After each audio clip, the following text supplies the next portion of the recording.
Buen día.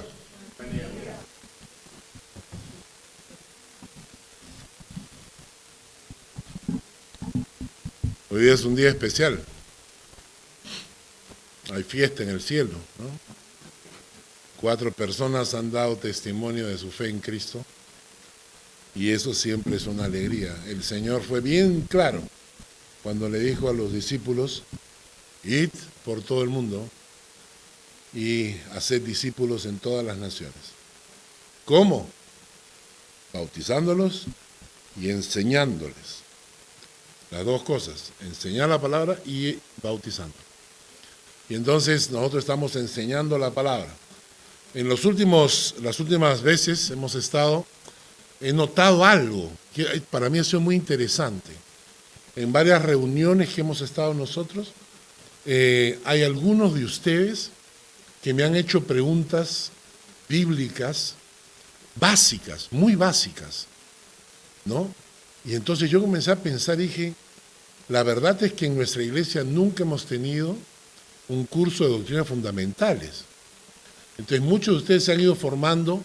Mi método es estudiar la Biblia capítulo por capítulo, pero una forma sistemática, una forma en compendio de las doctrinas fundamentales de la iglesia, no hemos tenido todavía. Así que vamos a tenerlo y quiero que la mayoría de personas de la iglesia se inscriban. Ahora, hasta ahora hemos hecho así. Yo he dado un video los miércoles en la noche y algunos de ustedes se conectaban y otros no, porque estaban haciendo otras cosas o lo que fuese. Ahora vamos a hacerlo vía Zoom. Vía Zoom. ¿Qué significa vía Zoom? De que vamos a poder interactuar, que yo puedo escucharlos, pueden hacer preguntas, podemos aclarar cosas, ¿no? Y además controlo quiénes entran y quiénes no. Entonces, voy a tener mi lista de asistencia, ¿no es cierto? ¿Ah? Eso. Y entonces vamos a saber quiénes de la iglesia van entrando a los estudios, quiénes son disciplinados en los días miércoles, reservar ese tiempo para el Señor, ¿ya? Y entonces vamos a capacitar a la iglesia en las doctrinas fundamentales. Así que el día de hoy, para esta semana, primero voy a hacer unas 2 o 3 clases de un tema libre que tengo ahí, mientras vamos preparando esto del Zoom, porque como no todos se pueden conectar y hay personas que se conectan a los estudios de la iglesia de otras partes, vamos a pasarles la voz para que ellos también puedan participar de estas clases de Zoom. ¿De acuerdo? Antes de empezar con la prédica de hoy, vamos a orar y vamos a pedir que Dios dirija su palabra. Padre, en el nombre de Jesús llegamos ante ti, invocando la presencia de tu Espíritu Santo en este momento, para traer tu palabra en forma de revelación a nuestro corazón, mostrando a los oyentes tu palabra con poder y no con sabiduría humana. Te pedimos en el nombre de Jesús que nos dirijas en Cristo. Amén. Aunque hoy día es día de bautizo, no voy a hablar de este tema, sino voy a hablar del Salmo 79. Así que abran su Biblia en el Salmo 79. Estamos siguiendo la secuencia de los salmos. El próximo salmo, el Salmo 80, es el último salmo de Asaf. ¿Recuerdan cuando les mencioné que el libro de los salmos, estos últimos 12 salmos escritos por Asaf? El Salmo 79 es el penúltimo y el Salmo 80 es el último. ¿Ya? Ahora, vamos a leerlo para que entendamos de qué estamos hablando. Oh Dios, vinieron las naciones a tu heredad, han profanado tu santo templo, redujeron a Jerusalén a escombros, dieron los cuerpos de tus siervos por comida a las aves de los cielos. la carne de tus santos a las bestias de la tierra. Derramaron su sangre como agua y en los alrededores de Jerusalén, y no hubo quien los enterrase. Somos afrentados de nuestros vecinos, escarnecidos y burlados de los que están en nuestros alrededores. Este cuadro es un cuadro horrible. Es el cuadro de una nación destruida. Si ustedes quieren entender de qué estamos hablando, es fácil ver, por ejemplo, lo que está haciendo Rusia con Ucrania.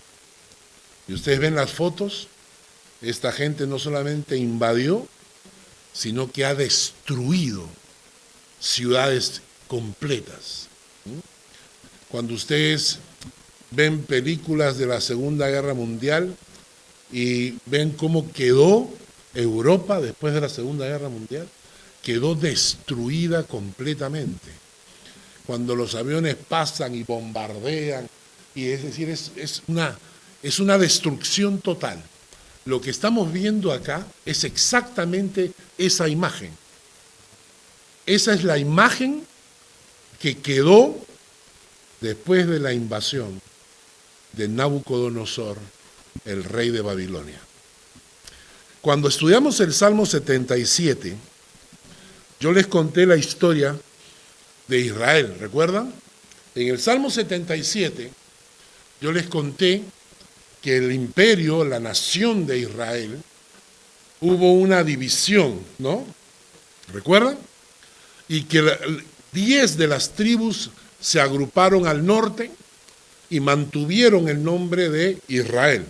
Entonces al reino del norte mantuvo el nombre de Israel y se llamaba el reino de Israel. Y una sola tribu, Judá, quedó abajo, al sur, se conocía como el reino de Judá o el reino del sur. Y cuando estudiamos el Salmo 77, les conté cómo vino la invasión asiria, el imperio asirio. Y el imperio asirio invade el reino del norte, ¿recuerdan? Eso fue en el año 722 antes de Cristo. Y luego, cuando estudiamos el Salmo 77, vimos cómo el imperio de Asiria quiso invadir el reino del sur, pero no pudo. ¿Por qué? Porque el rey del reino del sur hizo lo correcto.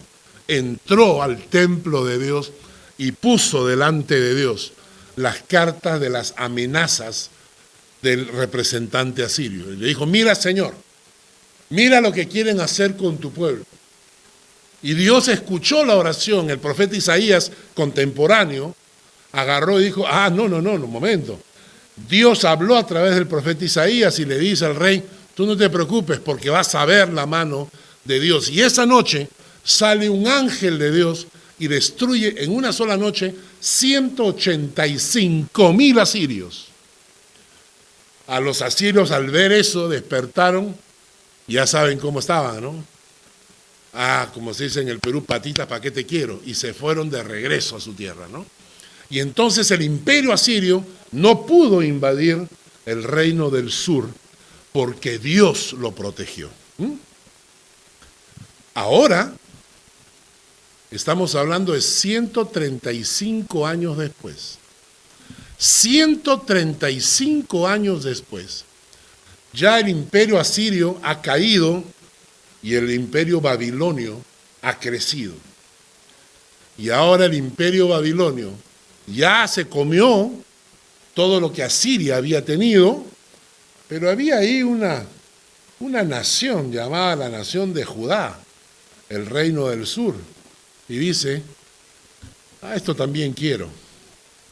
Y Nabucodonosor va, invade y destruye.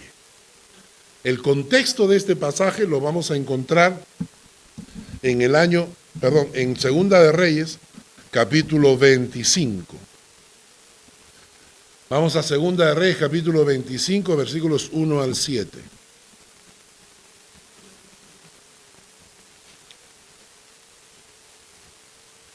Y aquí nos cuenta la historia lo siguiente.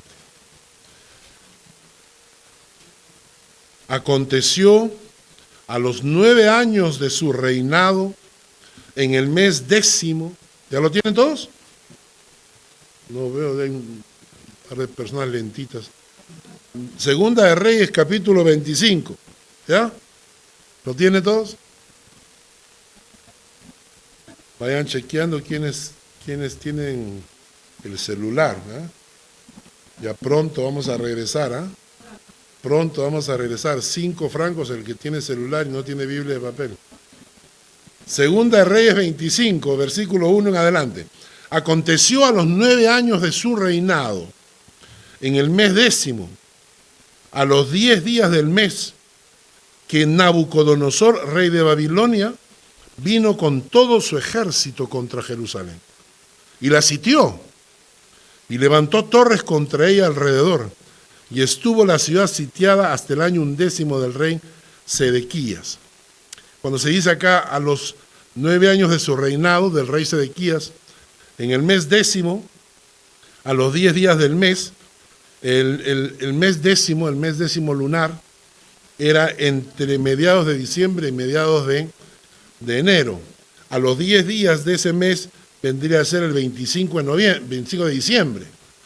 El 25 de diciembre del año 589 llega Nabucodonosor y sitia Jerusalén. ¿Y por qué la sitia? Porque Jerusalén tenía muros de protección. Y para poder invadir eso, la gente estaba bien cerrada, o sea, cerraban sus muros cuando venía el enemigo. Entonces, ¿qué hacía el enemigo? Los rodeaba y acampaban. Hacían sus parrillas ahí, ¿no es cierto? Y la gente de la ciudad se iba comiendo todas las reservas que tenían. Y ellos esperaban hasta que se acababan las reservas o se acababa el agua. Y entonces empezaba la desesperación y entonces la misma gente de la ciudad abría las puertas y entonces era cuando el invasor entraba. Entonces, Babilonia ha cercado a Jerusalén. Seguimos con el versículo 3. A los 9 días del 4º mes, 24 de junio, han pasado más o menos unos 6 meses, a los 9 días del 4º mes prevaleció el hambre en la ciudad hasta que no hubo pan para el pueblo de la tierra. Abierta ya una brecha en el muro de la ciudad, huyeron de noche todos los hombres de guerra por el camino de la puerta que estaba entre los 2 muros, junto a los huertos del rey, estando los caldeos alrededor de la ciudad, y el rey se fue por el camino del Arabá. O sea, comienza el hambre, el rey ya dijo, no puedo hacer nada, estos van a matarnos, así que hay que escapar de noche por una puerta trasera que tenían escondida. Y el rey y toda la gente de poder, la gente militares, la gente política, los líderes, todos escapan en la noche, ¿no? Pero el versículo 5 dice, y el ejército de los caldeos siguió al rey y lo apresó en las llanuras de Jericó, habiendo sido dispersado todo su ejército. Y ahora escuchen lo que le va a pasar al rey. Preso pues el rey, le trajeron al rey de Babilonia, en Ribla, y pronunciaron contra él sentencia. Degollaron a los hijos de Sedequías en presencia suya, y a Sedequías le sacaron los ojos, y atado con cadenas lo llevaron a Babilonia. ¿Qué tal? ¿Y saben por qué? Por la rebeldía del rey. Qué triste, ¿no? Qué triste el rey, porque inclusive paralelo a este rey está Jeremías. Y Jeremías le dice y le profetiza que lo van a llevar a Babilonia, pero que no verá la ciudad. Entonces era un poco, ¿qué cosa? ¿Cómo me van a llevar a Babilonia y no voy a ver la ciudad?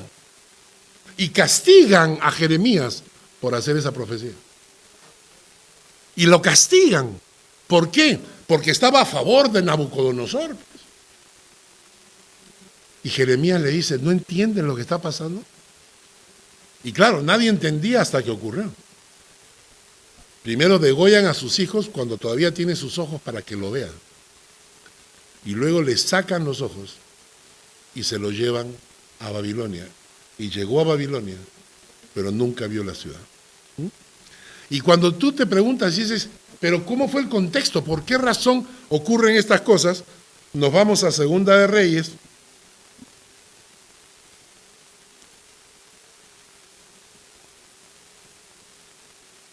No, perdón. Todavía. Vamos a leer versículos 8 y 10.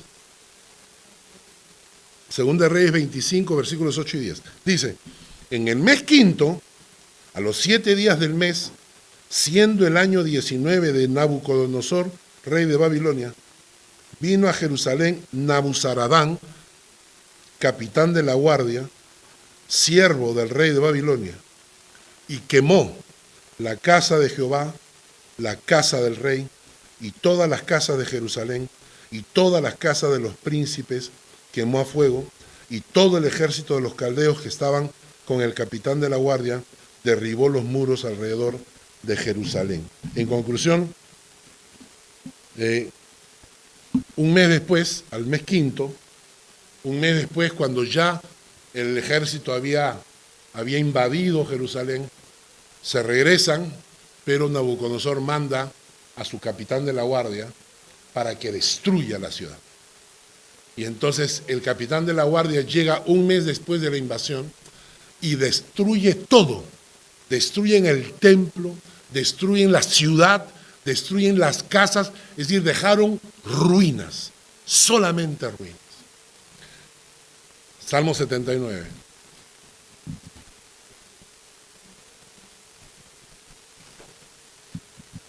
Oh Dios, vinieron las naciones a tu heredad, a tu ciudad, a tu herencia. Profanaron tu santo templo. Redujeron a Jerusalén a escombros. Dieron los cuerpos de tus siervos por comida a las aves de los cielos. La carne de tus santos a las bestias de la tierra. Derramaron su sangre como agua en los alrededores de Jerusalén, y no hubo quien los enterrase. Somos afrentados de nuestros vecinos, escarnecidos y burlados de los que están en nuestros alrededores. Esta era una práctica común, dejar a los muertos ahí, en el campo, colgados a veces de los árboles, y prohibido de que nadie los enterrara, para escarmiento de todos, para que vieran lo que pasaba a los que se enfrentaban al imperio. La pregunta es, ¿por qué? ¿Por qué 135 años antes, cuando Asiria quiere invadir, Dios se levanta y protege al pueblo de Dios? Y 135 años después, viene Nabucodonosor y arrasa con todo. El templo, la ciudad, las casas, dejaron a los muertos. ¿Qué pasó? ¿Dónde estaba Dios? ¿Por qué Dios no interviene y por qué Dios no lo protege? La respuesta en Segunda de Crónicas, capítulo 36.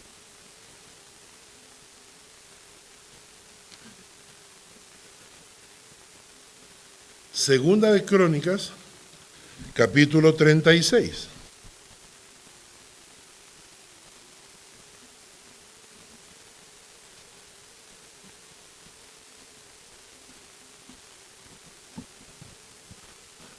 Y el pasaje que vamos a leer pinta en cuerpo entero el Salmo 79. Segunda de Crónicas, capítulo 36, versículo 11. De 21 años era Sedequías, el rey de Judá. Tenía 21 añitos. 21 añitos cuando Nabucodonosor viene con la invasión. ¿Cuántos años tienes tú? ¿18? Sí. 19. 2 añitos más y eres el rey de Judá. Y se te viene un imperio babilónico encima. 21 añitos tenía Sedequías. Pero ese no era el problema. Que fuera jovencito no era el problema. Que fuera inexperto no era el problema. Dice, de 21 años era Sedequías cuando comenzó a reinar, y 11 años reinó en Jerusalén. Hizo lo malo ante los ojos de Jehová su Dios. 1. 2. No se humilló delante del profeta Jeremías, que le hablaba de parte de Dios. No se humilló. Jeremías le dijo, escucha bien lo que va a pasar. Él tenía que haberse agachado la cabeza y decir, ok, Jeremías, ¿qué hacemos, hermano? ¿Qué hacemos? Consulta a Dios. ¿Qué hacemos? No se humilló. Jeremías, tú eres un profeta cualquiera. Yo soy el rey ahora. Yo tengo 21 añitos, no importa, pero yo soy el rey, yo mando. No se humilló. Tercero, se rebeló asimismo contra Nabucodonosor, al cual había jurado por Dios. Ya le había jurado fidelidad a Nabucodonosor y ahora se rebela. Endureció su cerviz. Duros de cerviz. ¿Saben qué cosa es eso? Cuello. La cerviz. Cerviz humilde. Duro de cerviz. Endureció su cerviz. Acá estoy. ¿No? A mí no me dice nadie lo que tengo que hacer. Yo hago lo que quiero porque yo mando en mi vida, ¿no? Dicen los sacerdotes que mataron a Jesús, se les dice duros de cerviz. Luego dice que, miren, obstinó su corazón para no volverse a Jehová, el Dios de Israel. Obstinó su corazón. Hermanos, a mí, ¿saben qué? A través de la historia pastoral, la que me ha tocado vivir, gente como se han obstinado en seguir viviendo lejos y de espaldas a Dios. Y entonces, ¿solamente el rey? No, solamente el rey no. Miren lo que pasó. También los principales sacerdotes y el pueblo. O sea, no solamente el rey, sino los mismos sacerdotes, dice, aumentaron la iniquidad, aumentaron el pecado, siguiendo todas las abominaciones de las naciones, copiando las abominaciones de las naciones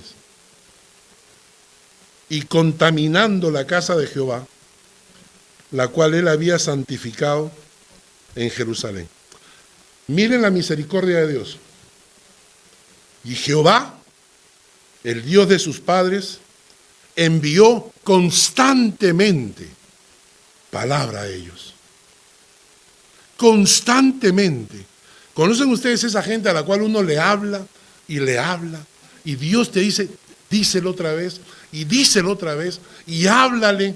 Y entonces Dios está constantemente hablándome, diciéndome, pero ¿qué dice el texto? Dice, Jehová, el Dios de sus padres, envió constantemente palabra a ellos por medio de sus mensajeros, porque él tenía misericordia de su pueblo y de su habitación. Versículo 16. Mas ellos hacían escarnio, se burlaban de los mensajeros de Dios y menospreciaban sus palabras, burlándose de sus profetas. Hasta que subió la ira de Jehová contra su pueblo. Y no hubo más remedio. Se me ponen los pelos de punta. Hasta que subió la ira de Jehová contra su pueblo. Y no hubo más remedio.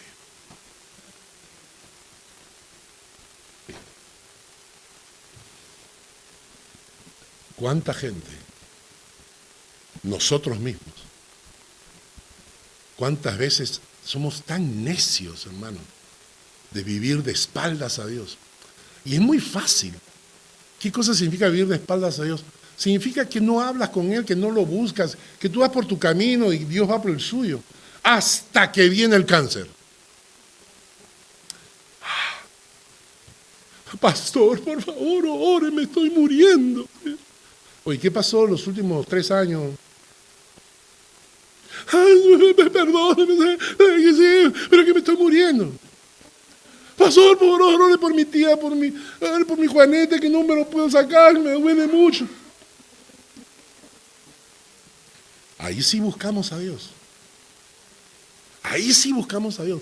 Y dice que Dios es permanentemente hablándonos. Y nosotros endurecemos el corazón, endurecemos la cerviz, ¿no? No hacemos caso de los profetas que nos hablan. Hasta que sube la ira de Dios. Y marquen esto con plumón fluorescente. Y no hubo más remedio. ¿El resultado? Versículo 17. Por lo cual trajo contra ellos al rey de los caldeos, que mató a espada a sus jóvenes en la casa de su santuario, sin perdonar joven ni doncella, anciano ni decrépito. Todos los entregó en sus manos. Asimismo, todos los utensilios de la casa de Dios, grandes y chicos, los tesoros de la casa de Jehová y los tesoros de la casa del rey y de sus príncipes, todo se lo llevó a Babilonia. Quemaron la casa de Dios, rompieron el muro de Jerusalén, consumieron a fuego todos sus palacios, destruyeron todos sus objetos deseables. Los que escaparon de la espada fueron llevados cautivos a Babilonia y fueron siervos de él y de sus hijos hasta que vino el reino de los persas, para que se cumpliese la palabra de Jehová por boca de Jeremías, hasta que la tierra hubo gozado de reposo, porque todo el tiempo de su asolamiento reposo hasta que los 70 años fueron cumplidos. Dios dijo que el castigo por haberse alejado de Dios, por haber vivido de esa manera, iba a durar 70 años. Porque la disciplina de Dios nunca es eterna. La disciplina de Dios tiene un tiempo que termina. Cuando yo leí este pasaje me pregunté, ¿por qué permitió Dios todo? ¿Por qué permitió Dios que Nabucodonosor invadiese el reino de Judá? ¿Por qué no lo defendió como lo hizo 135 años antes contra Siria? Y la contrapregunta es, momento, ¿es la culpa de Dios? ¿O es la culpa del hombre que abandona la protección de Dios? Y esta respuesta, hermanos, nos ayuda a nosotros a responder muchas veces cuando la gente te dice, ¿por qué hay hambre en el mundo? Pero que el mundo camina de la mano con Dios. ¿Ah? ¿Por qué pasan estas cosas? Muchas veces personas que casi nunca vienen a la iglesia, vienen a la muerte de un obispo. Pero luego me llaman y me dicen, ¿por qué Dios permitió que me botaran del trabajo? ¿Por qué Dios permitió que se muriera mi mamá? ¿Por qué Dios permitió que se muriera mi hijo? Y yo le pregunto, ¿pero qué tú tienes una relación permanente con Dios, estable, firme? No te estoy diciendo que te vuelvas ni cura, ni pastor, ni monje, pero tienes una relación permanente con Él. Porque si no, ¿de qué nos quejamos? Vivimos en un mundo que hemos empujado al egoísmo. Le enseñamos a la gente, sé feliz, no importa lo que pase con el resto. Lo importante es que tú seas feliz. Sí, pero estoy casado, tengo 3 hijos. No importa si estás enamorada de la que vende en el kiosco, no importa. Porque lo importante es que sea feliz, egoísmo puro. Satisface todos tus placeres porque solo tienes una vida. Le enseñamos a la gente un mundo egoísta, a vivir en un mundo egoísta, y luego volteamos contra Dios y le decimos, ¿por qué permites que ocurran estas cosas? ¿Saben ustedes que un día me asombró muchísimo? Leí que según los estudiosos financieros, se necesitan, escúchenlo bien, 58 mil millones de dólares para sacar a África de la pobreza. Ahí se mueren en África. Los niños se mueren en África. Con 58 mil millones los podemos sacar de la pobreza. No hay, pues. No hay. No hay 58 mil millones para sacar al África de la pobreza. Pero sí hay 80 mil millones de euros al año para mantener a perros y gatos. Lo que se gasta en Europa para los animales de casa domésticos es 80 mil millones. Hay gente que gasta por su perro más plata de la que nunca ha ofrendado para ningún niño que pasa hambre. Y si tú les escribes y le dices, mira, ¿qué tal si le mandamos un poquito de dinero a esta gente?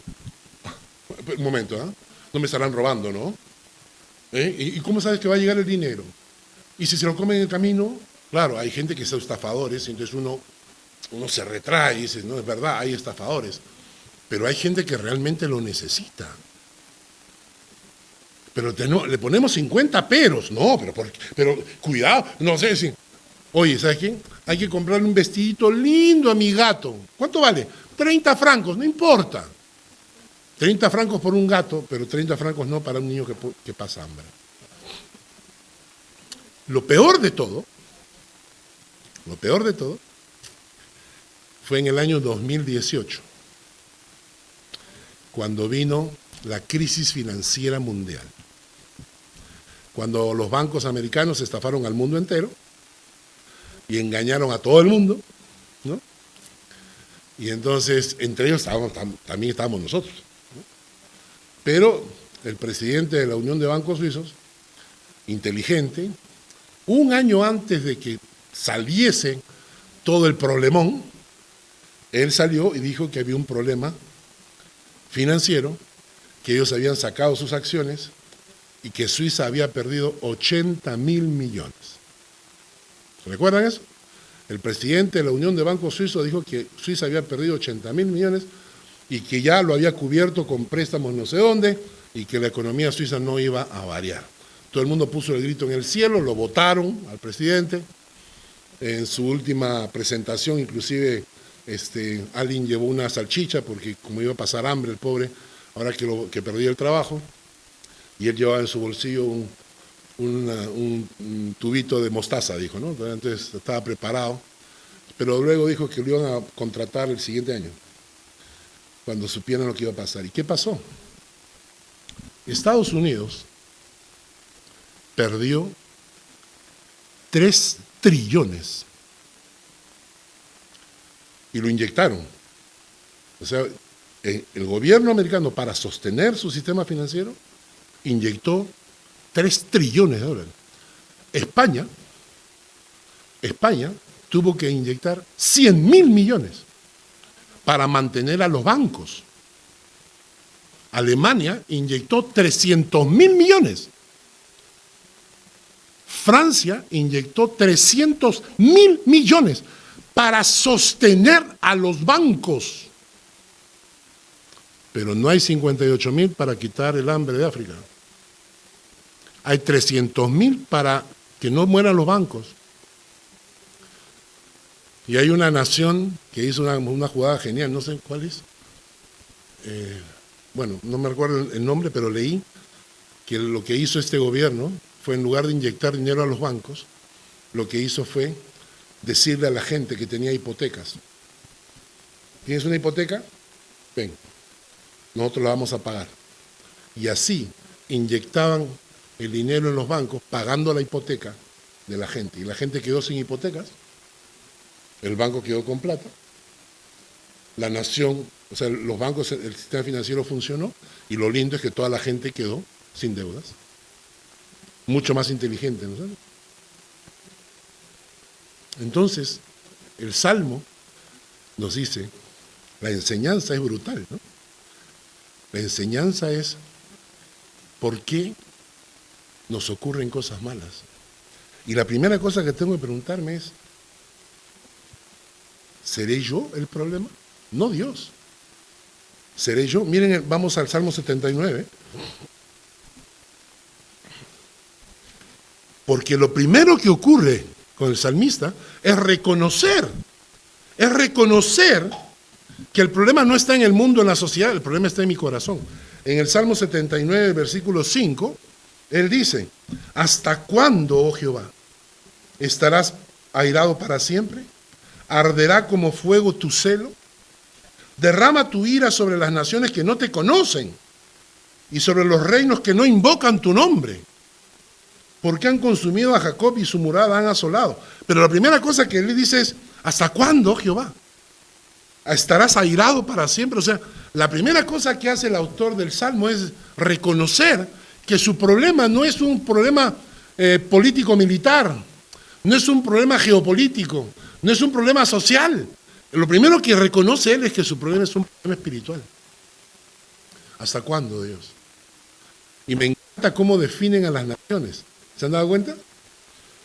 Dicen, las naciones que no te conocen, los reinos que no invocan tu nombre. Cada mañana cuando te levantas, invocas el nombre de Dios. ¿No? Interesante, ¿no? Las naciones que no invocan tu nombre. Acá en Suiza, la Constitución suiza empieza diciendo, en el nombre del Dios Todopoderoso. ¿Saben ustedes que hay políticos que están trabajando porque quieren quitarlo? Una nación como Suiza que se creó con un principio de honrar a Dios, en el nombre del Dios Todopoderoso. ¿Cuántas veces mis amigos me han preguntado, Carlos, ¿y por qué Suiza es un país tan rico y tan próspero?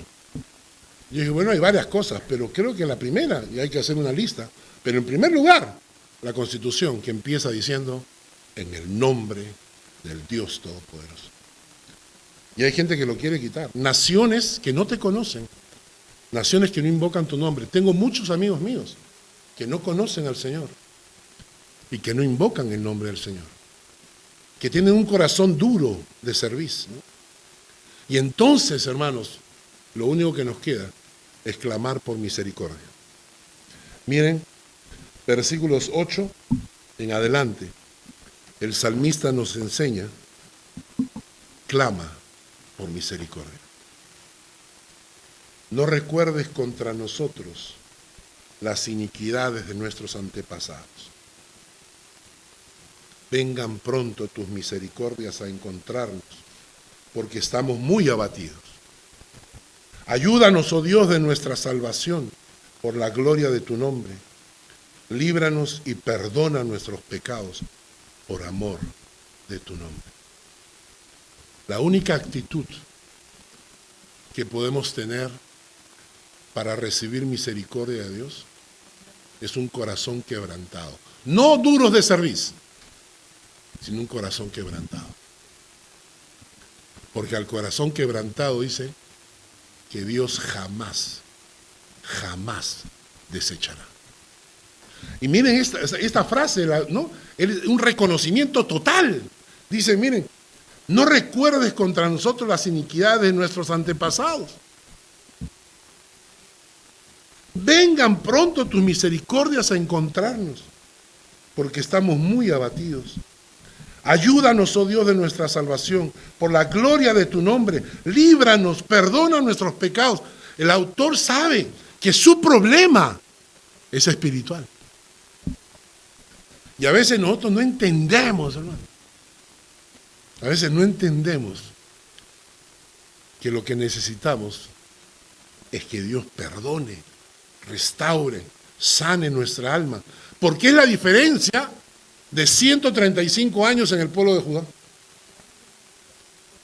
En una, estás solo, líbrate solo de tus problemas. La otra, el ángel de Jehová mata 185,000 asirios. ¿Cuál es la diferencia entre esta y la otra?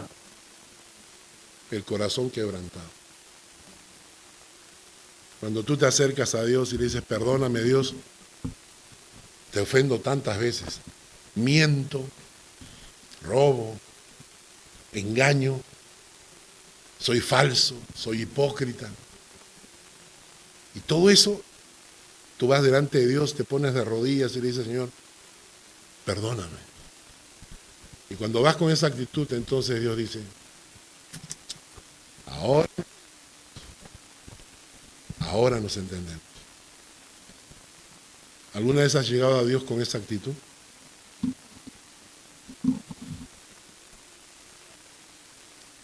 Luego el pasaje dice, versículo 10, ¿por qué dirán la gente dónde está su Dios? ¿Por qué dirán la gente dónde está su Dios? Eso me gusta, ¿no? Porque es una frase que a veces yo se la digo al Señor, ¿no? Es un poco como un poquito de chantaje. A veces yo oro y le digo, Señor, ay, Padre, estamos orando por esto ya varias veces, pero hasta ahora no contestas, ¿no? Le digo, Señor, no permitas. ¿Cómo vas a dejar que la gente hable mal de ti? ¿No? Señor, ¿cómo vas a permitir que haya gente que piense que tú no actúas, ¿no? Y me río con Dios, ¿no? Porque siento como que Dios me mira y dice, ¿sabes? Pues, estás presionando, ¿no? Estás presionando. El salmista, después de sentir ese quebrantamiento que todos debemos sentir para acercarnos a Dios, el salmista nos da unas claves. En el versículos 11 al 12, él intercede. Llegue delante de ti el gemido de los presos. ¿De qué presos? Los que estaban yendo a Babilonia. Conforme a la grandeza de tu brazo, preserva a los sentenciados de muerte, al rey y todos los generales que iban a morir. Devuelve a nuestros vecinos en su seno 7 tantos de su infamia con que te han deshonrado. Le pide un poquito de, Señor, haz algo, ¿no? La primera cosa, hermanos, es que aquí el hombre está intercediendo. Y ustedes saben que interceder es luchar en oración. Y luchamos en oración no solamente por los que pueden orar, sino por los que no pueden orar. Hay gente que no ora. Entonces nosotros oramos por ellos. Yo oro por mi nieta todos los días. Y cuando estoy orando le escribo un correo electrónico. Mi hijo le abrió un correo electrónico a ella. soehartmayer@gmail.com. Entonces estoy orando y le escribo. Digo, Zoe, ahorita estamos fecha tal, soy tu abuelo, estoy orando por ti ahorita y estoy pidiendo esto. Algún día cuando leas esto debes saber que tu abuelo siempre estuvo orando. Cuando ella sepa leer, espero estar vivo. Y que si no lo estoy, entonces ella va a recordar las oraciones de su abuelo. Oro por ella no ora todavía, pero intercedemos. Entonces no estamos intercediendo, intercedemos por nuestros hijos, por nuestros familiares, por nuestros amigos. Intercedemos por nuestros amigos sabios, que saben buscar al Señor. Intercedemos por nuestros amigos necios, esos burros que nos acompañan, a los que queremos con todo el corazón, pero que son necios. Oramos por ellos para que Dios les muestre su gracia. Terminamos el Salmo con el versículo 13. Miren estas expresiones. Nosotros somos pueblo tuyo. 2 conceptos. Identidad y pertenencia. Somos pueblo tuyo. Identidad. Pertenencia, tuyo. Somos tuyos. Pueblo tuyo. ¿Tienes esa identidad? ¿Te sientes parte del pueblo de Dios? ¿Amas al pueblo de Dios? A mí me encanta cuando ahora que vienen los mundiales, ¿no? Claro, cuando juega un país latinoamericano contra un país europeo, todos somos Latinoamérica, ¿no? Con excepción de Suiza. Si juega Suiza, somos suizos. Pero ¿y cuando jugamos entre nosotros? ¿Qué hacemos? ¿No? Cuando jugamos Perú, Colombia, y hacemos una parrillada ahí en la casa, ¿no? ¿no? Que gane el mejor. No sé, no importa, ¿no? Pero lo llevamos en la sangre, ¿no? O sea, ¿no? Estábamos en Corea y jugaba Argentina contra Colombia, aquella vez que Colombia le metió 5-0, creo. Estaba en el año 1993, ¿no? Oye, todo el mundo iba por Colombia, nadie iba por Argentina, por eso me daban pena. En serio, o sea, es la identidad que llevamos en el corazón. O sea, y cuando alguien te dice, y tú llevas tu camiseta, te pones tu camiseta ahí, ¿no? De tu país, y el gol, y lo celebras. Hermanos, ojalá tuviéramos eso con el pueblo de Dios. Soy hijo de Dios, pertenezco al Señor, pertenezco a su pueblo. Soy pueblo de Dios y soy pueblo suyo, pertenezco. Y miren lo que dice después, ovejas de tu prado. No de mi prado, ni de nuestro prado. Somos ovejas. Pero todo esto es el prado de Dios. Somos ovejas de tu prado. Y dice, te alabaremos para siempre. De generación en generación cantaremos tus alabanzas. Primero, te alabaremos para siempre. ¿Saben qué significa para siempre, hermanos? Lunes, martes, miércoles también, el jueves y el viernes y el sábado y el domingo un poquito en la alabanza de la iglesia, pero ser gente de alabanza. Necesitamos tener la alabanza en nuestra sangre. Tenemos que aprender a alabar a Dios durante todo el día. Y no solamente nosotros, sino ¿de qué? De generación a generación. Hay que enseñarle a nuestros hijos las alabanzas de Dios, porque eso uno las memoriza. ¿Dónde escuché? Fue acá, en la escuela dominical. Esa canción que yo cuando pues éramos jóvenes y hermosos, la cantábamos.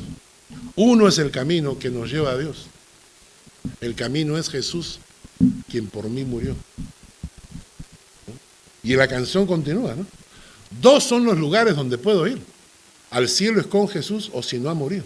3 veces al día oraba Daniel. Dios me llena con su poder. 4 cosas hará Dios, pues nos salvará, sana y santificará y pronto vendrá. 5 panes el Señor los multiplicó. Si yo a Él le doy, el Señor dará bendición.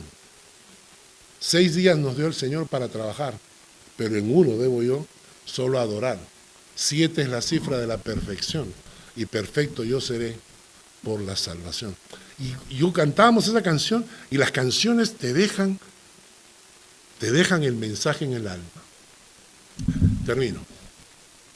El Salmo 79 empieza con una historia triste, la destrucción completa de la nación, de Israel, de Judá, por culpa de la testarudez, del pecado, de la rebeldía del rey, de los sacerdotes y del pueblo. El autor nos enseña a reconocer nuestros pecados como la clave para encontrarnos con Dios otra vez. El autor nos enseña a interceder por aquellos que están mal. Y al final el autor nos enseña que debemos reconocer mi identidad, pueblo de Dios, pertenencia, pueblo tuyo, ovejas de tu prado, el prado es del Señor. Yo solamente soy una oveja que come, pero el prado es del Señor. Y por último, te alabaré todos los días. Levántese cada mañana y toma un tiempo de alabanza. Eso también es orar.